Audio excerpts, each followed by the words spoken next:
Connecting this full circle, these capital letters X and Y relate to a random variable. This is an abstract idea. How much time an individual spends on our website could take on lots of different values. So this capital letter X is not a number, it's an entire set of possible values. We can think of capital X as a placeholder for any of these possible values. When we look at an individual outcome of our random variable, we signify this with a lowercase letter. Often the lowercase letter has a subscript that helps us attach notation to each specific value in our dataset.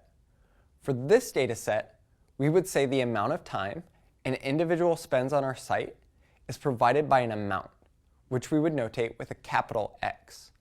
The first visitor spends 5 minutes on the site, which we would notate with X1. Notice this is a lowercase x. The second visitor spends 10 minutes on the site, which we would notate as X2.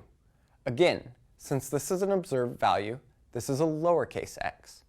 The labeling could continue until we reach the final visitor in our dataset, who we'd call the nth visitor. We would label this value as xn. Again, this is a lowercase value. Notation is an essential tool for us to communicate mathematical ideas. We have now discussed the idea that capital letters are used as notation for random variables.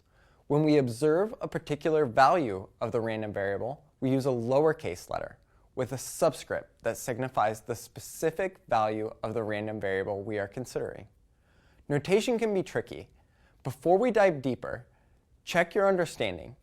There are quizzes available in the next module to assure you've mastered the concepts we've introduced.